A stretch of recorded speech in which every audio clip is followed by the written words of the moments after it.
There. First thing, Okay. I would like your full name and where and when you were born. Okay, name is R. Wesley Bender, and I was born in St. Louis, Missouri. Year? 1949, so I'm 65 right now. Okay, 1949. So did you grow up in St. Louis then? No, just there till 3. Moved to Kansas, Parsons, Kansas, until I was 10. Then my dad got transferred to a place called Iowa, and I've been here since 10 years old. Where did you guys move to in Iowa? Cedar Rapids, right here. Okay. What was your dad's job that he moved to? I'm second generation federal employee. He was an investigator for the civil service.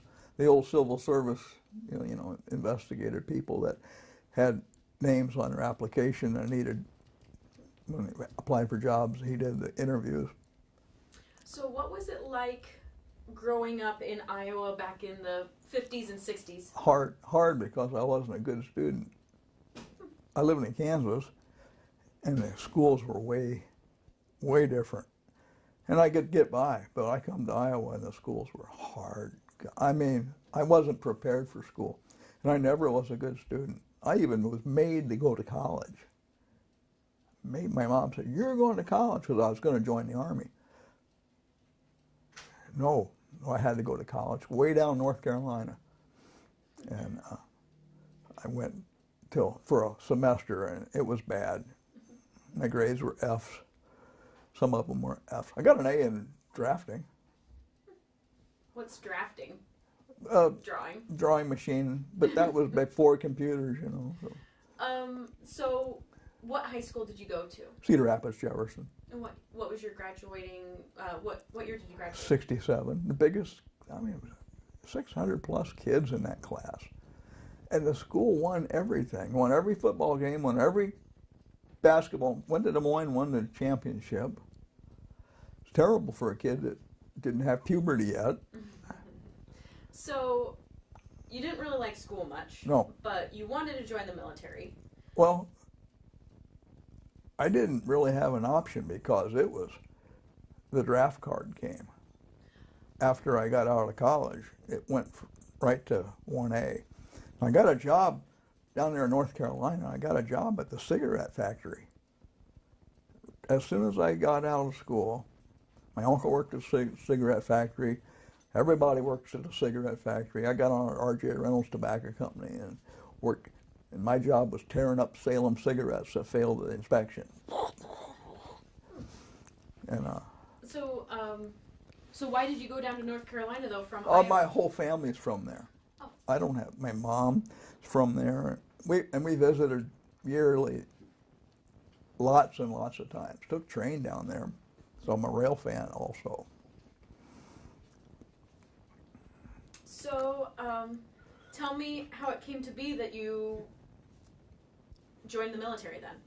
Well, while I was in the job, I got the draft card 1A, and my buddy left. My buddy got called, and another friend got called, and the Tet Offensive just happened in Vietnam. I was, what the heck? People were getting killed, and so, yeah. Well, it looks like we're going.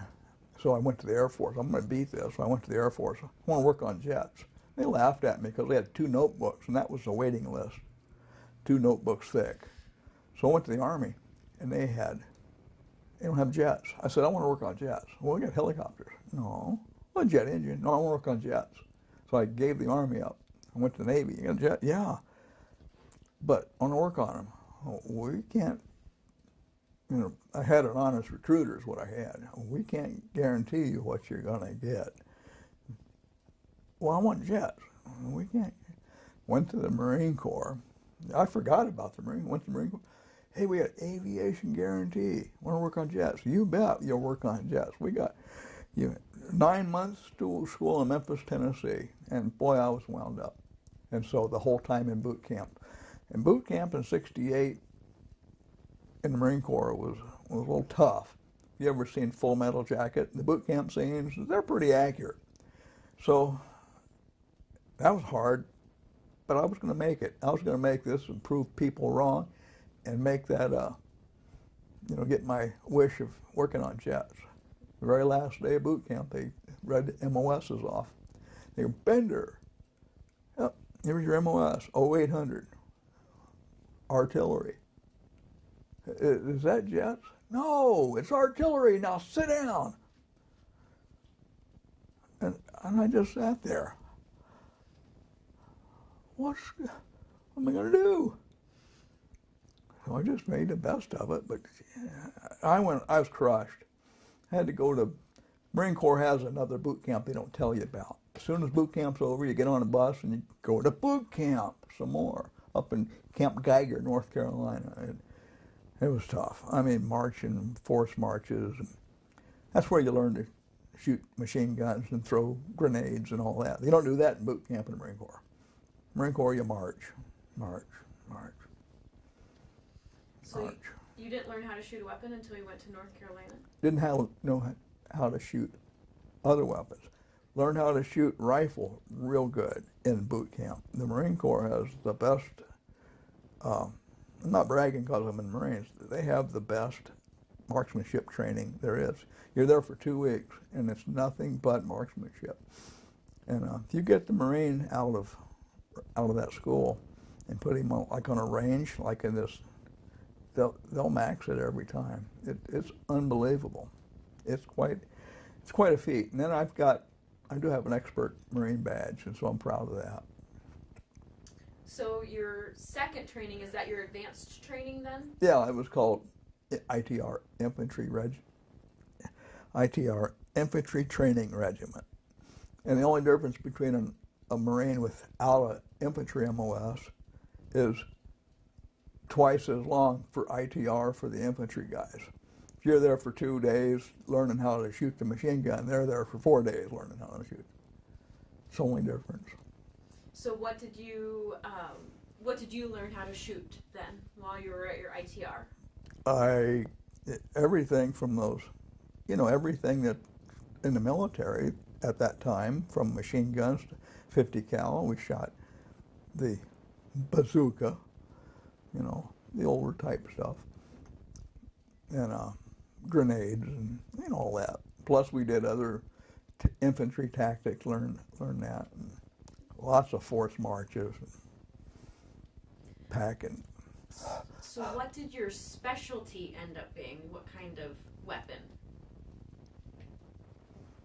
There was no specialty in that deal. It was just, they were just force-fed everything. Okay. And so when we got out, it was, then we were headed to our school. I got 2 weeks of leave, or 20 days leave, and then off to Camp Pendleton, California for schools. Okay, so that's when you went That's when we went to artillery school, learn how to shoot the cannon. Okay, so tell me about artillery school. Well, it started out, we got there, and they read off our names. Oh, by the way, you guys are on mess duty. The Marine Corps has KP different than you're used to. It's 30 days, and they march you, and you live with the cooks. And the KP, or the mess kids, which are us, run the mess hall.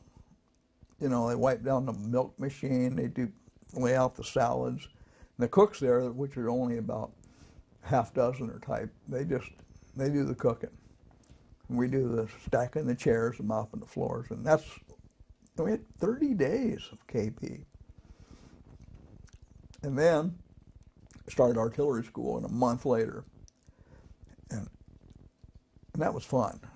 It was hard because they were still making you do lots of physical fitness stuff, but we had learned to shoot the cannon. And the cannon happened to be a 105 millimeter howitzer, which is the same gun I ended up being on in Vietnam, which I fell right into. Tell me a little bit about the howitzer. Okay, it's a stubby gun.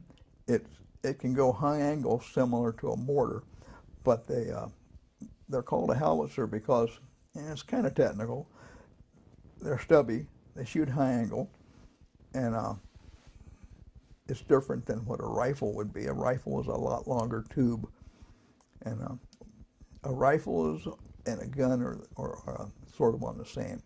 Longer tube, you've seen those guns on track vehicles, the very long tube.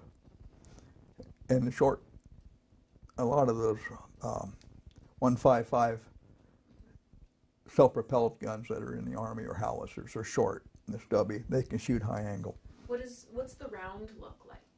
It's 33 pounds, and it looks just like a bullet. And to shoot the 105, the bullet, which we slang, that's what we call it, we put on a canister of 7 powder bags to adjust.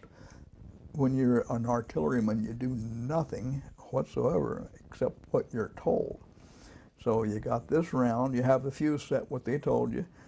You get the charge, which is the powder bags. If it says charge 5, you take out number 7 and number 6, big numbers on the bag. Take 7 and 6 out, they're all in order on a string. You rip them off, you discard them, and that's a charge 5, and you fire what they tell you. How do the bags decide how far it goes? Yeah, that's what that's all about. If you shoot all the bags, the round goes way far. If you shoot one bag, you're shooting right across the hilltop. Who told you how many? The executive officer that's on duty he's on the phone or the radio to the Fire Direction Center, which has this mission planned out. And the forward observer, which is a poor guy that's stationed with the infantry, he usually picks the mission. He has a map, and he says, we have a target, and this is the spot it's at on the map. Gives them the grid coordinates. And then the Fire Direction Center, they've got all these, today it's computers. Back then it's all these graphs and charts and slide rules and all kinds of things to get that, if it's my battery, to get that bullet to land on his target. And they know how far it is. They know what charge to make it go that far. And what the guy wants, he wants a direct, he wants a I'm trying to say, he wants the bullet to blow up when it hits instead of sinking in. Explode on impact. Yeah. I was trying to see if you would just go. Yeah, I'm trying to, say something that's really common, and my brain. I know the feeling. You know the drill. Mm-hmm. It's good. Well, so at artillery school, you learned how to count to 7, or backwards from 7, I guess. Exactly. Mm-hmm.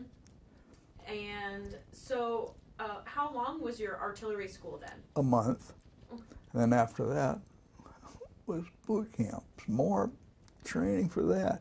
It was for staging for Vietnam, so we learned about booby traps and a lot of things that they would do in Vietnam. We learned about foreign weapons and what to say when if you're captured and all that stuff that went with the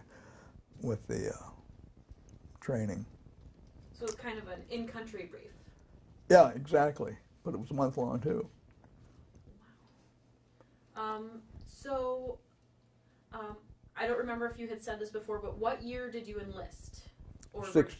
In May of '68. Okay, but you were drafted though, right? No, I was going to be. And guess, while I was at basic training or boot camp, mail came, and there's my draft notice.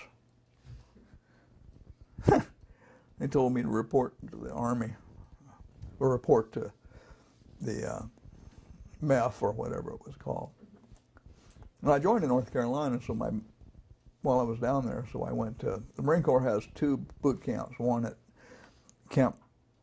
one at San Diego and one at Parris Island, South Carolina. It's kind of the toughest one they call, but the other ones were called Hollywood Marines, but it's all the same. Which one were you? I was at Parris Island. Of course. Yeah. So after you were done with getting ready to go to Vietnam, then did you go ahead and go straight over? Did you get leave to come home for a while, or do you remember? No, I didn't get leave. I mean, it was wham, right after staging. We had a day off for Christmas. So the day after Christmas, we got on buses and went up to El Toro, and we're on the jet by midnight. And flew all night to Okinawa. Got to Okinawa about in that morning, which we missed today because of the date line. So we were in Okinawa. Do you remember what was going through your mind as you were? Yeah, it was very calm. I mean, there was nothing, wasn't afraid of nothing. We kind of, let's go with this thing. And had to get a bunch of shots in Okinawa. Saw the most incredible logistics thing in my whole career. The Marines there at Okinawa, which we had to go to a base. I mean, we were on a bus for 25, 30 minutes to another base on the island of Okinawa. And it was, I don't know what camp it was called, but it wasn't Kadena Air Force Base where we were. And they took our winter gear that we had, and they throw it in a box. We had to put our name and serial number on the box. Put it on that pallet, and a forklift came, took it away. Do you know, 1 year later, when I'm coming home from Vietnam, we were at a different base totally. And it's okay, you can get your gear. They marched us down to a spot, and the forklift dropped off this pallet. There's my box. How'd they do that? How did they do that? And I'm still amazed. That was the most of it. But anyway, then you mail it home. The only time they didn't screw up. It was amazing. Yeah. For supply people, it was the most awesome I ever saw. I still don't know how it was done. So, Then we mailed that stuff home. obviously you didn't need it that badly. No. But, so, when you got into Vietnam, where were you?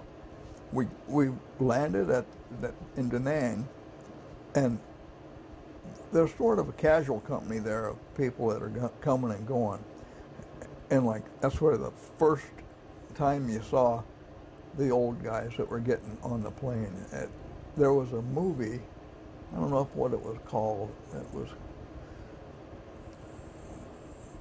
but that scene was recreated time and time again. You'd see those old salts that were there. They'd look at you like, it's scary. I think, some were just lost. You could see in their eyes that they're getting on the plane to go home, but they were scary.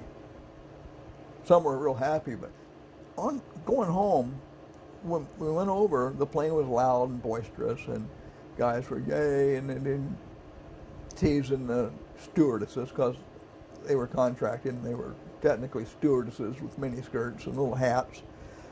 And coming home, you hear a pin drop the whole way home. Quiet. They just fed us, and I had music on the plane seat. What a difference. Unbelievable. Do you think when you were getting back on the plane that the new guys were looking at you? Oh, absolutely. Yeah, there were new guys. You look at them and you shake your head, It was funny.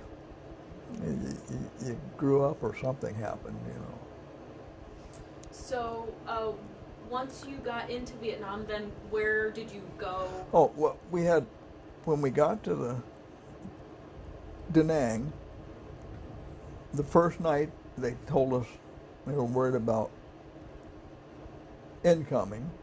What's that? Rockets. They can shoot rockets at the lights. So they made us go into these bunkers. They're nothing but sandbags and sand.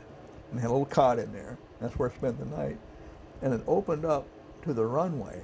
You ever heard Phantom F-4s go down the runway and kick in their afterburners? It's the loudest noise a jet can make, and it comes in the bump.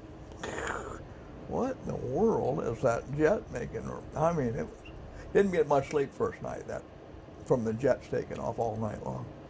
And then next day, they got us to, I was going to be in the 11th Marines.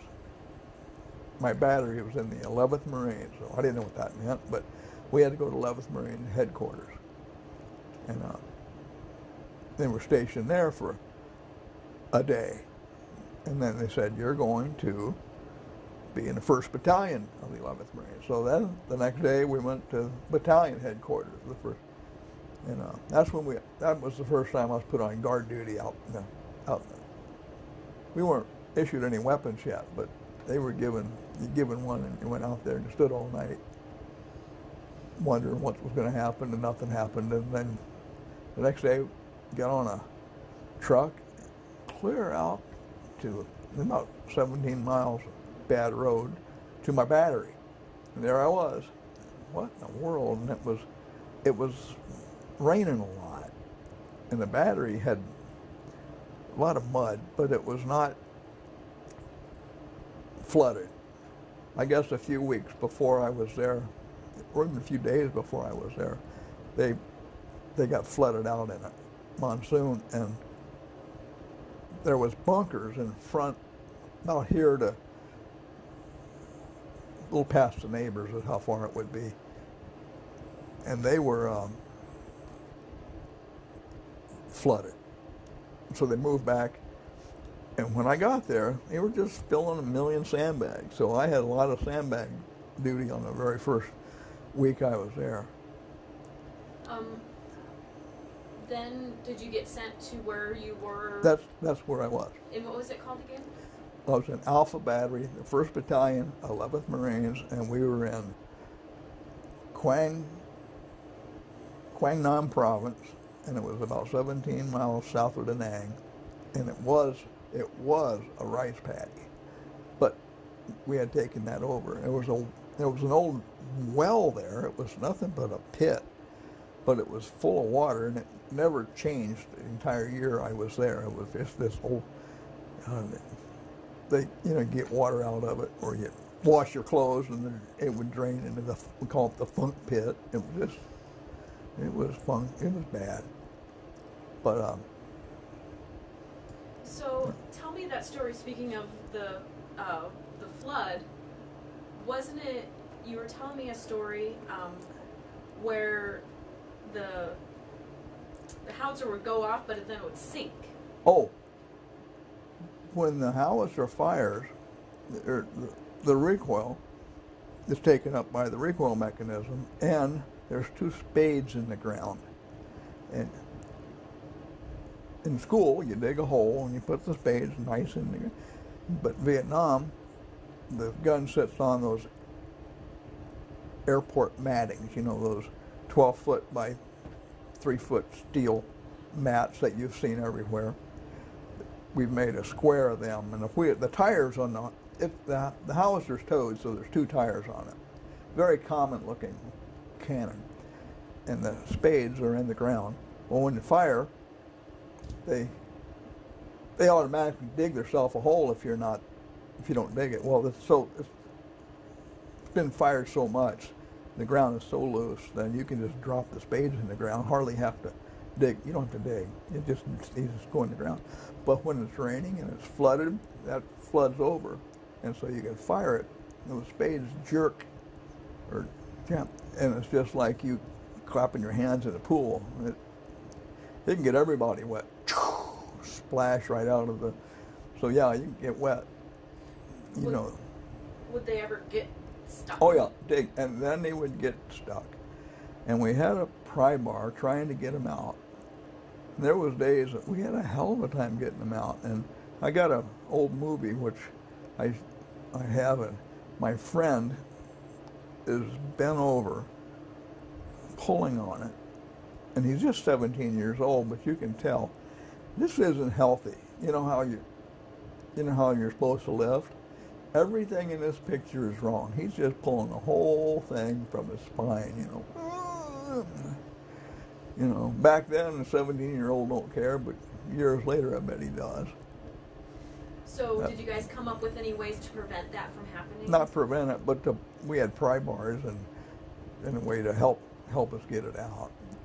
Usually, when it's not raining, it's not too hard, but when it happens and it's dug down in there, you get it. Once in a while I had to dig, but it's stuck down in the ground and it's stuck. So what was your daily routine like? It was very much similar. And it started in the evening. That was when you got night duty, or you got early night duty, and that was from dusk until 12:30 a.m. and it switches every day. Or you got 12:30 a.m. till dawn. So every night there's some kind of, you're awake. And every night for that year, you're on duty. Or you're on duty going out to the bunkers on guard duty, and you're taking turns sleeping out on the line in the perimeter. And then the perimeter was it, and that was where the bad guys would come from. We didn't have too much problem with bad guys coming over the wires sometimes, but we'd get all happy shooting them and stuff. Just was the area you could see pretty open though, since it was a rice paddy? Yeah. We had a good view of everything. We had the starlight scope given to us. That was brand new. Now they got night vision everywhere, but it was a hoot when it first came out. Not real clear, but everything was green. But we could have it was fun to get the starlight scope. Would you, and I'm sure as a good Marine this would never happen, but did you ever fall asleep? Oh God, yes. And you're not supposed to. And they always say it's a capital offense, but everybody, your body just can't take it anymore, and you just off you doze. But we tried to keep, if someone's coming around to our bunkers, and it happens every night, the officer gets out and he goes to see the bunkers. Hey, and you call them, hey, yeah, the lieutenant's out, okay. You stand up. A lot of times you stand up just to stop falling asleep. But fortunately, the sleeping business didn't get anyone in big trouble ever. Even on the gun, every night when you're on the gun, you have to stay awake with the phones on your head, because that tells you when there's a mission. And every night there's a mission. So, hey, battery adjust, that means that's what you're listening for, and that's everybody's up and on that end of the duty. If you're from 12:30 to dawn, everybody on that duty. Once in a while, when it's a big mission and it never ends, we have to go wake up everybody. Everybody's on the gun, but breaking out new ammo and all this is going on. Would you guys ever have fire missions during the day? Oh yeah. However, they're not as prevalent during the day, and when they're in the daytime, they're usually serious. At nighttime, we have a lot of missions that's called H&Is, harassment and interdiction, and those are targets chosen by infantry or someone and say, hey, this is where they've been, make a target note, and we'll have a battery fire 3 rounds there 3 times a night. So duty gun has to fire 3 rounds for this target, and there's usually a half dozen to a dozen targets, which is boring, because you fire that, and the next, 2 hours later you fire it all again, 2 hours later you fire it all again. And what was the purpose of that? It was harassing the enemy, because they were in a certain location, seen in the daytime, so the intent was to blow them up when they're there doing something. And it might have worked, it might have not, but it did harass them. You wouldn't know when they were going to get a round in their head. So you got to imagine if they were trying to sleep, it was quite bothersome. Oh, yeah. I don't think Viet Cong, I don't think they ever sleep. I don't know where they'd come. It's crazy. So tell me, I know you have a couple of stories about short rounds. If there would be a short round, what would happen? I think you're meaning and it would just fall like. What? Didn't you have one where it was a short round and it just landed right in the field in front of you guys? But you didn't, you were trying to get it to come out? Maybe that was a different story. Might have been a different story. We had rounds that failed to fire. That scares you because you have to wait so long before you know that it's not going to cook off or something like that. Mm-hmm. We had rounds that were not fired right. We had, if they were short, that was somewhere way out in the field and they're wrong. Like it said charge 5 and you forgot to take out 2 powder bags and you should have charged 7. You know, fortunately, a lot of times it misses the target and hits out in a nowhere land, but there's times where we've put a round in the battalion headquarters area and that's not good. You know, no one, it didn't kill anybody, but that's exactly what friendly fire is. We try not, you can't make a mistake in artillery. It's just taboo. And if you go with the 194th to see them fire artillery up to Camp Ripley, and I invite you to do that sometime because I have done that, you will see how many checks and balances there is. The kid that builds the round, he holds up 2 powder bags, 6, 5, 7, and 6, and he shows the gun chief. And then he has to show the lieutenant that clear over there in a tent or a truck. And then the gunner has to recite, and did this in Vietnam, you recite everything. You say shell HE, which is high explosive, charge 5, fuse quick or fuse time or whatever it is. Fuse quick, battery 3 rounds, and the deflection, that's the way you point it, and the quadrant number, up and down, and gun 1 is ready.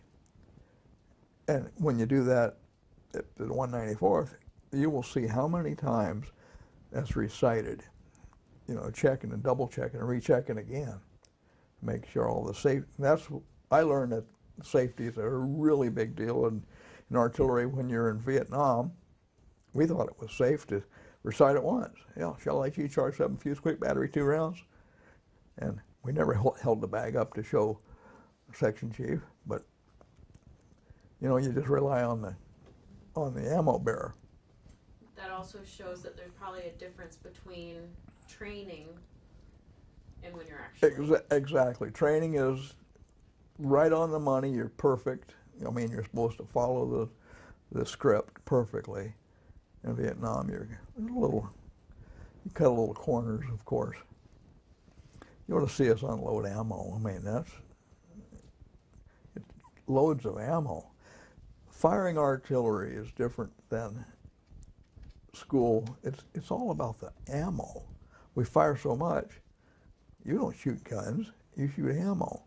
And then after you shoot it, you got to clean up the canisters. And then after you clean it up, you got to stack them. And the next morning, you have to throw the canisters on the truck to go to Da Nang, and you throw the boxes on the truck to go to the dump. And then every day there's a ammo run. So you chose to go with them on ammo run, so you got to get all your gear and you go into Da Nang on the truck.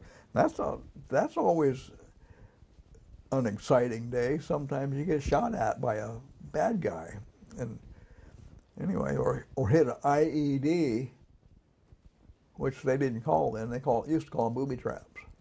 You know, we hit one where it was buried in the road. Fortunately, when it blew up, it was so deep that it just rang our bell. It didn't break us.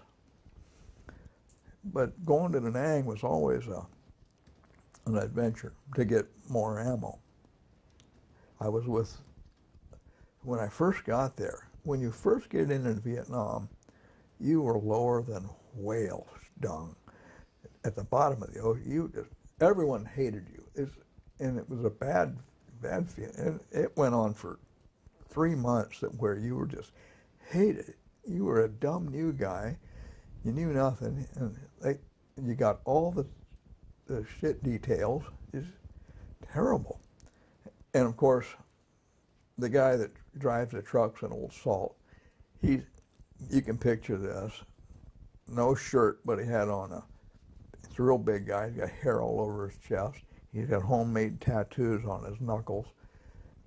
And he's a private, and he's been in the Marine Corps 5 years. And he's, you know, and the first thing I get in this deuce and a half with him, I'm all with my helmet, holding my rifle, and I have the flak vest all buttoned up, and he offers me a smoke of marijuana. I can't, no. And then he calls you names because you wouldn't take it. No, I can't have that, my mom said. My mom, yeah, she says if I ever got a tattoo, she'd kill me. If I ever do that dope, she'd kill me. Yeah, I had flashbacks in Vietnam with my mom. This was tough. You know, she was a tough one. I mean, it was one of those where today she'd have been arrested for child abuse because I got slapped about once a day and then beat. I'm not kidding. Back then they called it parenting. Yeah. But I love her. Some kids need a little bit more parenting. I love her. Yeah, she was, and in the end, she was, you know, I just really lost her when she passed away. You know, that's something. So she kept me out of the drugs. Really did. It was her. It was her that kept. I'll tell you a drug story. I was 6 years old. And in 1956, TV wasn't doing very well. It had 1 or 2 channels. And they had this Playhouse 90. It was live television. And the theme of the particular show, and you watch it because it's the only thing on, and it was live television, and the theme was drugs. And it wasn't too prevalent in 1956 to talk about, but this guy was on heroin, and you could see him losing everything, and in the end, the guy lost everything and died because he was on heroin. My mom, she drinks a little bit, and a little too much sometimes, and she got mad at me. If you ever do that dope, whoa, Mom, I'm 6 years old. What's going on here? And she called it dope, and don't you ever, and I had no idea what she was talking about, but she was talking about drugs in 1956 to me at 6 years old. Boy, when I did hear about drugs, whoa, boy, don't dare do that. She kept me off the drugs, you know, because there were so many times where I mean, when you were in Vietnam, there was a huge roadblock going into Da Nang. It was a one-way train trestle, and the train trestle was torn up, and then it was boarded over, and so all the semis and trucks and everything could go over one way. But then you got to stop and wait for the other traffic to go in. It was like road construction. And so while you're waiting there, hell, the little Vietnamese kids would jump up on the truck, you buy, and they'd have marijuana cigarettes in a package that's almost as packed up as a pack of Camels.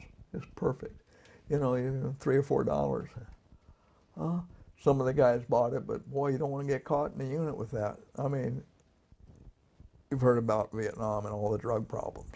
In our unit, that was against the rules, and there was no typical major drug problems in our unit. There might have been a bad guy or a guy go sneak off, and I guess the best place to do drugs was in the top of the watchtower because the smoke would blow away and you never smell nothing. But no, didn't do drugs, didn't get into them. A few guys did, and not my cup of tea. So I'm glad. I'm the same way. Just never had any interest. No. Did you ever have any instances of being fairly busy in one night? Oh my God, yes.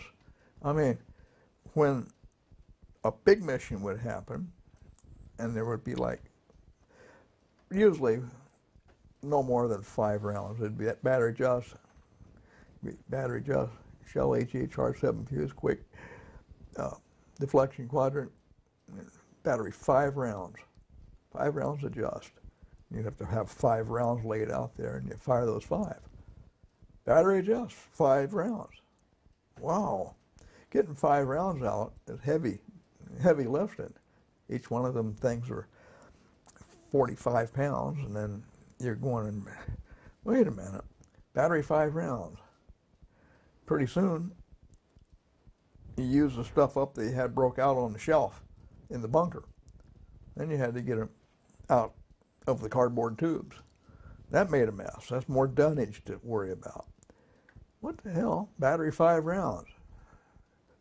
And it was all in one night? Yeah, and so finally, we're running out of the ammo that we had in the bunker. And then we had these little tiny bunkers sitting around the parapet where we had more ammo stored. God, go get it out. And then if it's really bad, they had a bunker down the road which was full of ammo, and you have to go down there, carry it back because there's no truck or anything to load it on, so you get everybody out. I shouldn't have stomped on the floor, She's all excited. It's okay. We're just having a party. It's okay. You gotta be quiet because there's a tape going on. Guard dog, just making sure things are safe out here.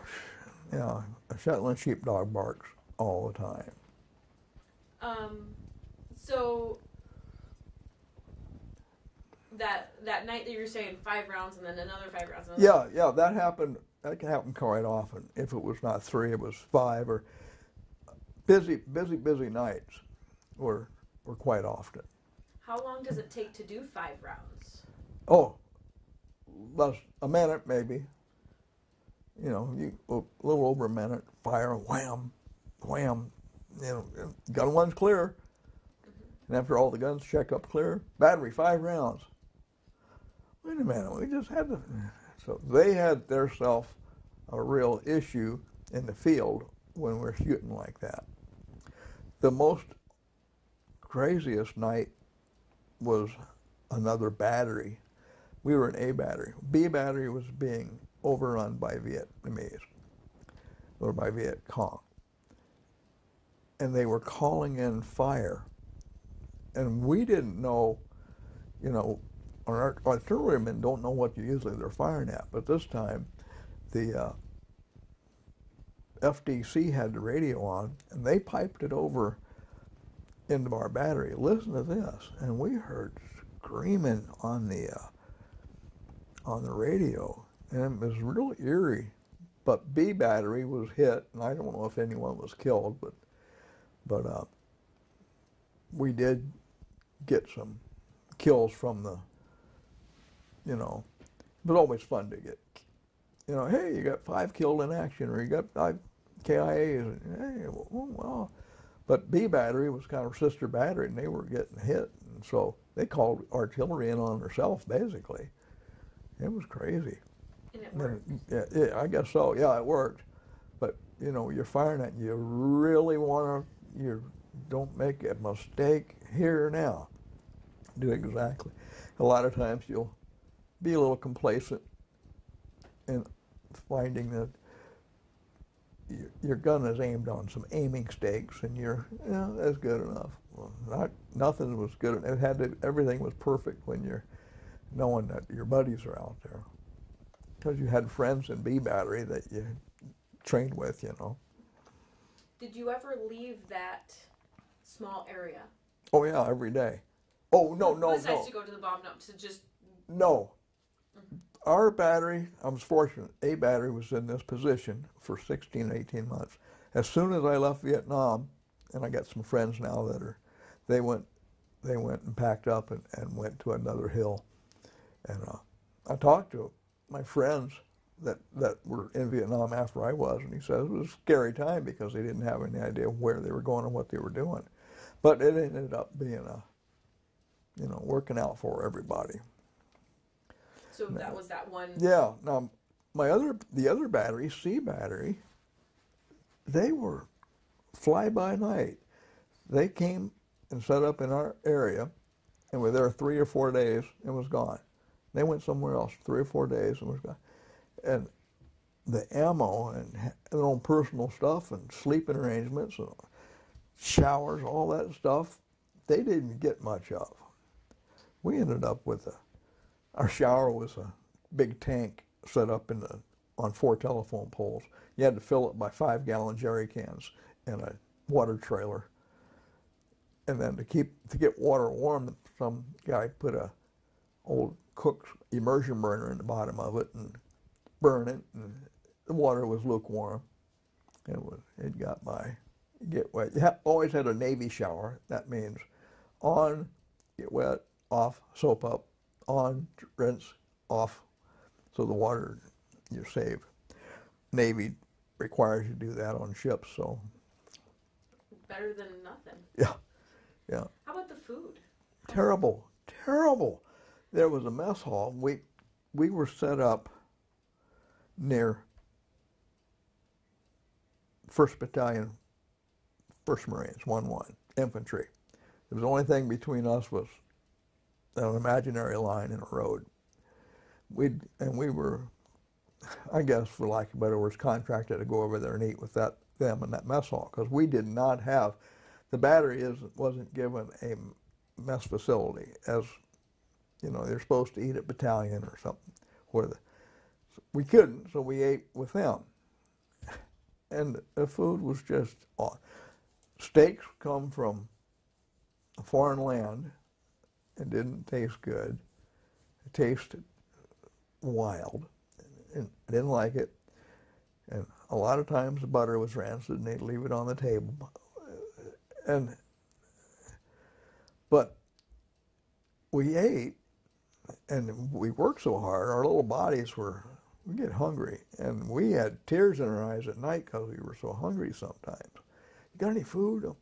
And if you could get a chance to go with the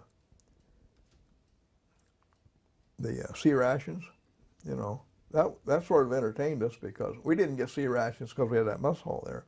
Sometimes the mess hall would be condemned. Someone would inspect it and condemn the mess hall. It was like going over to the garbage dump. It smelled like that outside the back. It was condemned a few times. They were in trouble. But then they issued us sea rations, and then we'd get a case of them and mix and match and make a fun time of it. So you were actually wanting the sea rations? Yeah, we wanted the sea rations a lot of times, because the mess hall was, I never seen the likes of it. Awful food.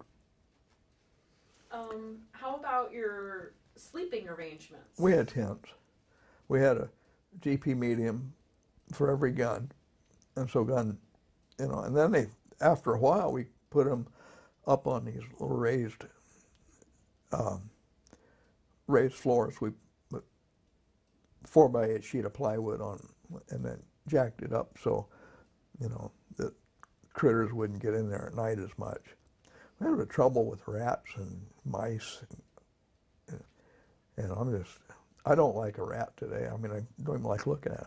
And then the insects, you know, I can't stand cockroaches. I mean, I just cringe. And when they come into your, you know, being there and the cockroaches are that long, insects are not fun. They had these centipedes, just most horrible animal on the planet, and they come after you. And, you know, snakes and stuff like that don't bother me, but those little insects and those rats. Maybe that's where the meat was coming from at the mess. Oh, I don't even want to know. So did you have a cot though, or did you? Yep, had a cot. Okay. But when you're on the gun, everybody has to usually have a poncho liner or a blanket, and I call it my binky. I take my binky out to the gun, and then you try to just lay down. And we lay on the floor, we'd lay on the bunker, use a bullet for your pillow. It's, you know, good thing you're 18 or 19. It didn't seem to, you you get some sleep laying on the floor, laying in the sand, laying on sandbags. A lot of guys went up on the top of the bunker and laid under the stars. If it wasn't raining. If it was raining, that was another hassle. Pouring rain is, you're always in the bunker. We had maybe a shelter half set up so you could stay out of the rain. But when you're in the rain and it's raining hard and you're firing a gun. And then trying to dig it out. Oh yeah, and a lot of times missions, those harassment and interdiction missions or H&Is were on. 2 guns would have a duty. So every third night you had a duty gun. You didn't want duty gun because you had to do the H&Is. Not counting the fire missions, you had to do these harassment rounds anyway. So the guy with duty gun, they rotate that. And it would be just a pain. Did you ever fire any different kinds of rounds? Yeah, we had every mission called for battery adjust with a smoke round. Usually they used a white phosphorus, as we call it, Willie Peter. White phosphorus blows up into a real bright fireball, and it leaves a nice white smoke. So in the night, you could see the fireball was in there. If it was in the right position, they could fire the H&Is. But a lot of times about 3 different rounds of white phosphorus. And then we had HC smoke. A lot of times they wanted smoke for some concealment? That's the word. And we'd fire that for the infantry. How about illumination? I was just going to say we have lots of illumination missions. Those are hard missions because usually they're restricted to 1 gun or 2 guns, and every bullet has got to be set with a time fuse. So you take another break and you got to you take a wrench and you crank the fuse to get to what they say on it, 20.7. I can't read it. Oh, that's good enough. And every one of those illumination missions have some funny charge. There's never a charge 7 because that's so far out there, but they're like charge 1 or charge 3. And you put all these powder bags, so there's another stop in your action. And they leave the gun is 1 round every minute. Well, that's not too hard when you got 8 or 10 rounds, but when you 8 or 10 minutes turn into 30 minutes, when's this going to end? Then you use all your ammo up, so you got to get more ammo broke out. So every step, now you got to pull the tube out, pour the tube out, and pull the bullet out. And then you got that cranking the time fuse, and then pulling the ammo. And then there's powder bags in the way. There's dunnage in the way. And it's just to be a pain. The hardest physical hard missions were always an illumination mission if it got out of hand. How good did you get at going through the steps? Oh, excellent. I mean, you can do all that. It's just when illumination comes up, and they put that, gun 1, stand by fire, boom. And then you got to go get another round and put all that, doing all that with trying to get it done within the next minute. Loaded, gun 1, stand by fire. Yeah, go get another one. The most physically demanding missions were always the illumination missions. You think you could have probably done just a regular mission in your sleep? Absolutely, yeah. I think you probably did. I was thinking one time, out of the year I was there, I don't think there was a night that didn't have some sort of action. We fired something every night. There was never a night where you just didn't, hey, go to sleep, get up. I never went to sleep and got up, ever, that year I was there. You didn't go to bed at night and get up in the morning. Never. Well, even when it was time to sleep, how did that work? If you, when you get off at The best was having the first shift because you get off at 12:30 and you go in and sleep from 12:30 till dawn. And that firing cannon, you can sleep right through that. You can never bothers you in the least after a while. You know, people say, oh, they fire all night. Well, sleep like a baby when you can. Yep, just The lulled you to little sleep. bodies were so wore out. You could sleep. So did you ever have an opportunity to meet with any of the grunts coming in saying, hey, you guys saved my ass? No, not too often. They were, you know, we heard from officers that reported that, boy, I want to tell you, the 1st Battalion, 1st Marines really thank the artillery, you know, and you heard it as a group. Oh, if there's ever a formation, something was up. And one day, let me tell you another ammo story. One day there was a formation in the afternoon. It was early in the afternoon. That's strange. And then there was a semi came with a lot of ammo on it. And then there was a Jeep that came with a lieutenant colonel, and some sergeant had more stripes than a PX. And just, what's going on? And for me, it's going to be a training mission, the new pacification program. Now, 18-year-old Marines don't know much about vocabulary, so this pacification, it was Nixon's new getting ready for, you know, and what it was is we had inert ammo. You take the back of the ammo off and you stuff the bullet full of paper. And all this paper said, these little flyers, was propaganda. Now, we've seen a lot of propaganda fall out of the sky up through planes dumping it, you know, little push-pull Cessnas flying up there. On you, my motorcycle, and here comes little flutters of trash all over. I got a collection of all that trash, by the way. So we put, and here's the Marines, you know, what Marines do. Get their pen out. Ho Chi Minh sucks, and, you know, Captain Green is a dumb guy. And we write all this vulgar stuff on the paper and then pull it. Take the back of the bullet off, load the paper in, and fire it. And it would have a time fuse. It would fire until, or it would, when you fired it, the deal was it would go out into the countryside, detonate, and all the paper would flutter down to the ground. Vietnamese would pick it up and read it. Oh, this is a good deal. And they go turn yourself in, the war would be over. That's what the deal was. Didn't seem to work that way.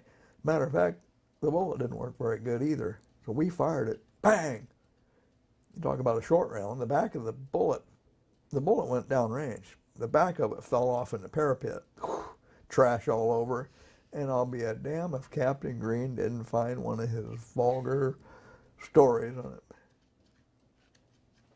Wasn't good, but we had a hell of a mess. It was police call from hell. We had paper. The total battery area was littered with a lot of the bullets. Back of them failed. You didn't get the wrench on tight, or you didn't bang it once with bang.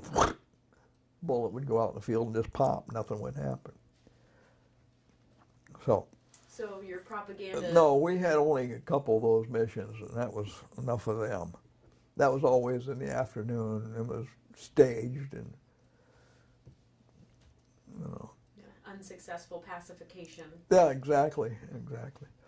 But I got a successful collection of those. Yeah, I do remember seeing those. Yeah, they're cool.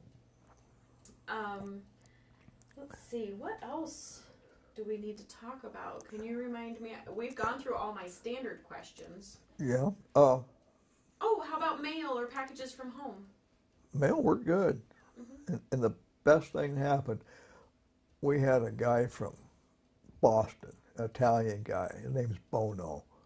And his father has a meat market on Commonwealth Avenue in Boston. An Italian meat market. And he made pepperoni, his own pepperoni. And this box came in the mail. It was about a foot by a foot by a foot. All right, Bono says, Dad sent us pepperoni. what? And you know what?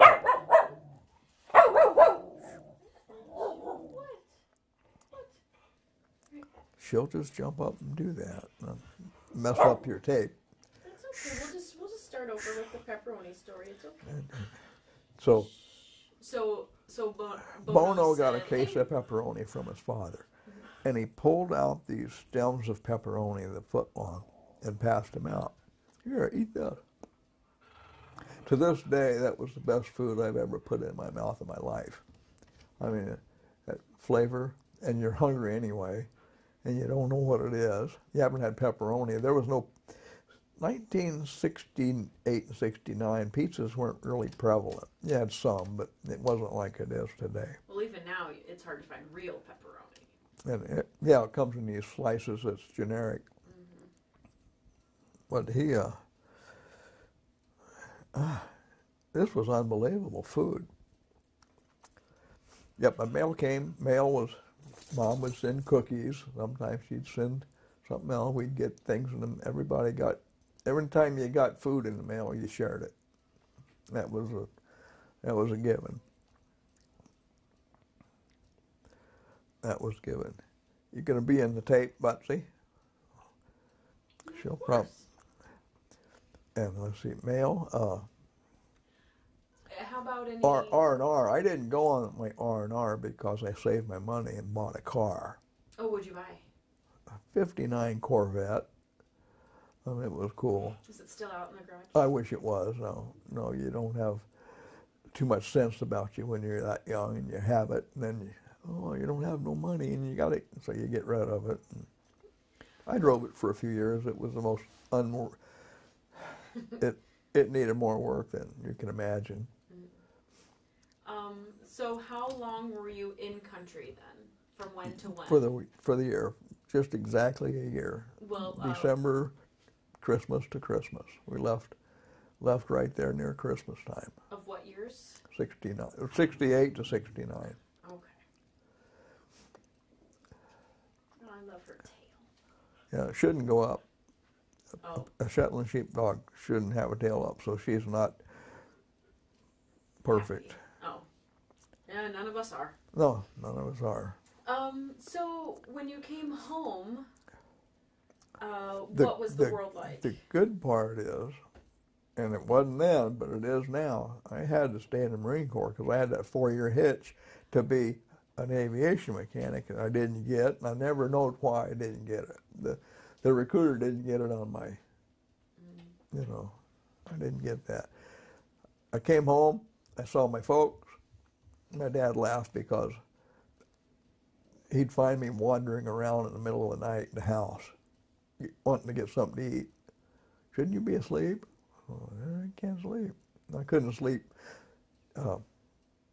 regular for a long time after that. Anyway, I went back and was stationed with the 10th Marines at Camp Lejeune, and then we had to go on a fire mission or a fire exercise to Vieques, Puerto Rico, and it was wonderful.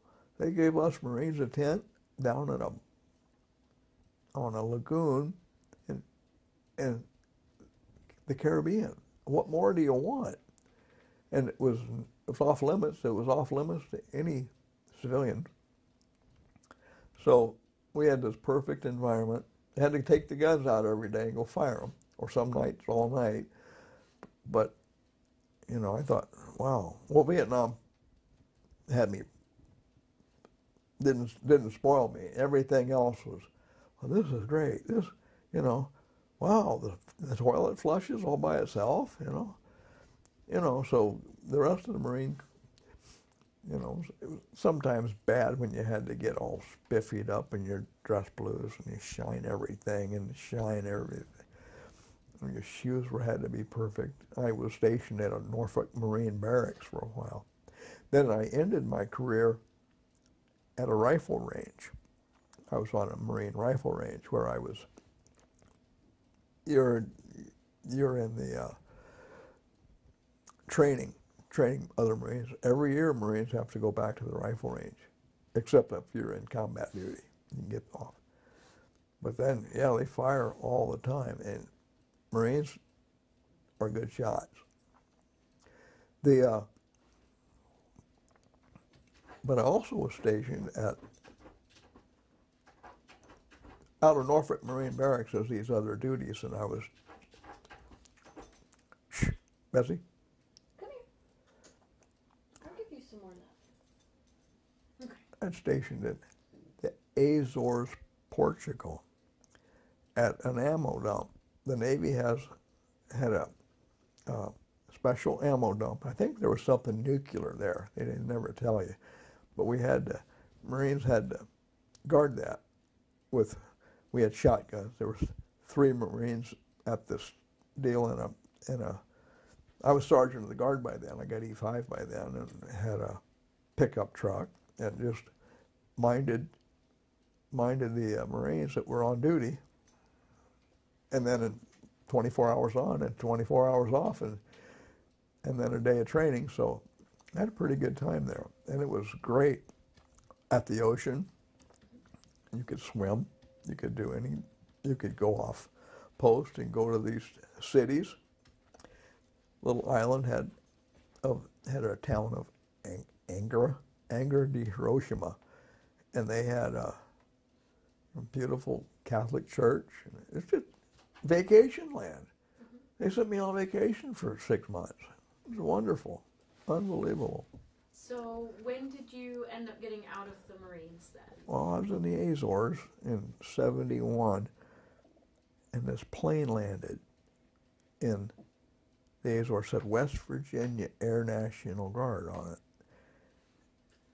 And I stumbled, what in the world is that doing here? And I said, I went and got a airman that was on the plane. Well, he would immediately kick me in the shin. How's that damn Marine Corps treating you? He kind of took me back, and then he says, I just got out of the Marines a few months ago. You're in the Air Force? Yeah.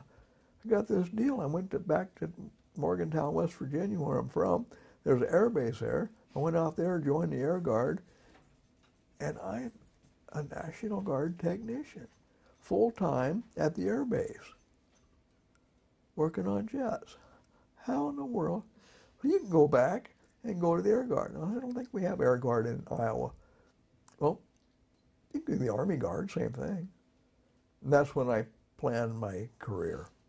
That moment, I'm going to be a National Guard technician. And so exactly what I did. I got 4 years in '72. I got out of the Marine Corps. I took a few weeks off, had fun, then I got out in May, or last day of May, July the 5th, I walked into the National Guard Armory in Cedar Rapids. Say, I want a job. You can't have a job here unless you're in the Guard. Okay, I'll get in the Guard. Well, okay. And the guy enlisted me. I didn't even have to have a physical because my physical in the Marine Corps was still within limits. I just a few days old, really, less than a month old, and joined the Guard and applied for the job the same day because there was a mechanic's job opened in the new OMS shop that they were going to put there. There was one guy hired so far. You might remember the State Sergeant Major James D. Jacobson. That was my buddy, E5 then, and I was an E5. We both started full-time. I was interviewed the first drill. I applied, long government form. I applied, interviewed the first drill by Captain Andreessen, Colonel Andreessen, and he hired me. I got on, still here. And how long did you end up spending in the Guard then? 34 years. With the 4 years in the Marine Corps, it ended up being 39. I would have stayed until I was 60, but things worked out.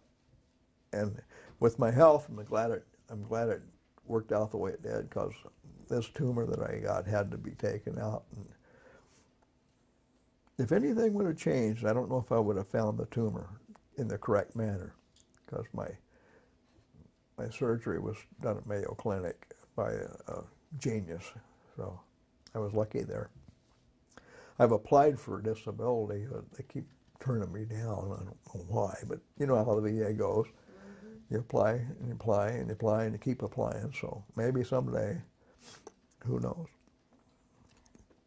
something caused the tumor. That's what my doctor at the Mayo Clinic said.